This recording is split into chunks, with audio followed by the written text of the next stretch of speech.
En 1997, Robertinho fouillait dans la cave de sa maison à la recherche de vieilles affaires.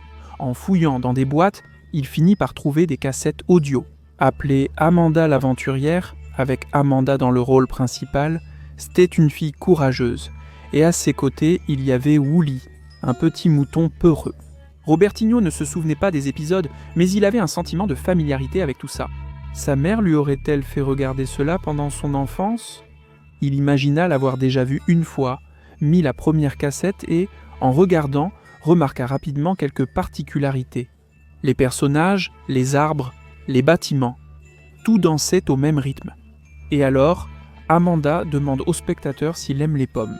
Après cela, Wooly, le mouton, répond d'une manière effrayée qu'il est allergique aux pommes, essayant d'empêcher que nous allions au magasin de fruits. Mais Amanda dit au mouton qu'il ne doit pas avoir peur d'essayer de nouvelles choses. Robertinho a jugé la remarque de la fille un peu irresponsable, non ? En supposant l'âge des enfants qui regardent cette émission, Wooly continue de dire qu'il ne sait pas où se trouve le magasin de fruits. Alors, un autre moment d'interaction est montré. Le spectateur doit alors choisir l'un des 3 établissements qui apparaissent autour. On peut clairement voir le magasin, car il y a une enseigne de fruits devant. En entrant dans le magasin, Amanda garde une attitude enjouée. Quant à Wooly, avec son air effrayé, il dit que cet endroit est rempli de gens. C'est étrange, car on ne voit aucun être humain ici, seulement les objets du décor, avec des yeux qui bougent dans tous les sens.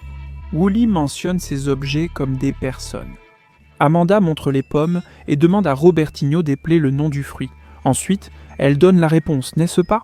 Après avoir terminé cette tâche, Amanda le félicite et dit qu'il pourrait maintenant faire une tarte aux pommes. Ainsi, avec une coupure brutale, le générique commence, mettant fin à la première cassette. Mais Robertinho est resté paralysé. Il n'en était pas sûr, mais il croyait avoir vu quelque chose d'étrange dans le générique. Une phrase cachée, avertissant de quelque chose. Il a décidé qu'il commencerait la deuxième cassette, mais qu'il reviendrait ensuite à la première. Voir les choses étranges qu'il a trouvées sur cette cassette 1.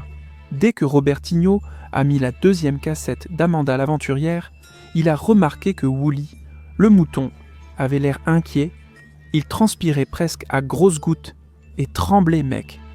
Le mouton s'est approché de l'écran et a commencé à parler. On aurait dit que le personnage essayait de communiquer. Mec a dit qu'il n'avait pas beaucoup de temps pour expliquer et qu'il ne fallait pas faire quelque chose. Sauf que Robertinho n'a pas compris. Puis, l'écran clignote soudainement et la scène commence. On voit aussi Amanda se présenter comme si c'était l'intro standard de la cassette. Tu vois, ça semblait suivre le même scénario qu'avant. Ou Robertinho devait choisir l'un des établissements. Non, car, selon Amanda, ils allaient m'en faire une tourte à la viande pour leur grand-mère, même si Wooly rappelait que leur grand-mère était végétarienne. Robertinho n'a pas bien compris ce qui se passait, mais il a continué. Avec l'arrêt, ils sont entrés dans la boucherie. Il avait le sentiment que quelque chose de mauvais s'était passé à l'intérieur de la boucherie. Il a été choqué. On voit le boucher là, non ? En train de découper de la viande, et il fallait compléter le mot là, non ? Qui était viande céarène ? Tu as complété le petit truc. Et on a vu Wooly là, désespéré mec, faisant signe d'arrêter parce qu'il voulait sortir de là, hein mec ? Pour un mouton, être dans une boucherie est plutôt inconfortable, non ? L'écran avait des bugs bizarres. Il y avait tout le temps ces interférences. Mec. Et on aurait dit qu'Amanda avait le couteau à la main là, non mec ? On ne savait pas si c'était l'ombre de son doigt ou si c'était vraiment un couteau qu'elle tenait. Tourne lentement la tête en direction de Wooly. Alors, de façon effrayante, Vieux Nem ne cligne même pas des yeux. Et Wooly lui répond en la regardant lentement, avec une mine terrible. Mec. Il transpire à froid, il tremble. Et puis cette bande se termine, hein mec ?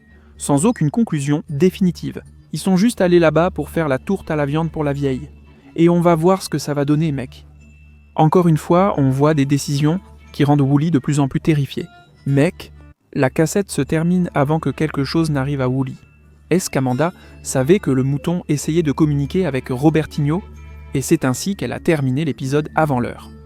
En regardant sa table, il voit une cassette supplémentaire. Il ne se souvenait pas d'avoir pris 4 cassettes dans la cave.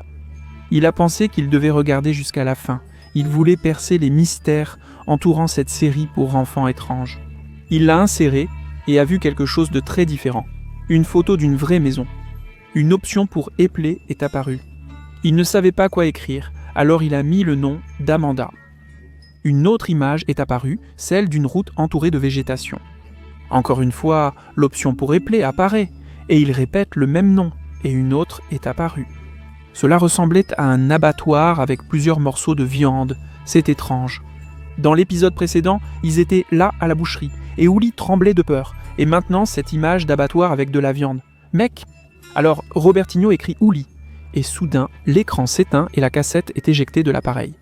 Après analyse, Robertinho était certain qu'Uli ne reviendrait pas dans les épisodes suivants. Pourquoi tout montrer? La maison représenterait sa propre maison, la route, le chemin pour les retrouver, et la boucherie serait la destination d'Uli. Il transpirait et tremblait. Avant de passer à la troisième et dernière, il a décidé de rembobiner toutes les cassettes, pour défier les règles du jeu.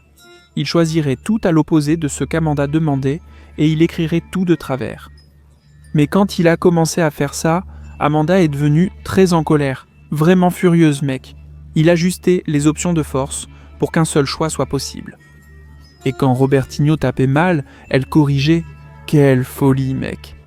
On aurait dit un jeu truqué, où le chemin à suivre n'était pas celui que tu voulais, mais celui que le maître ordonnait. Il a regardé les crédits, car il avait remarqué une différence depuis la dernière fois.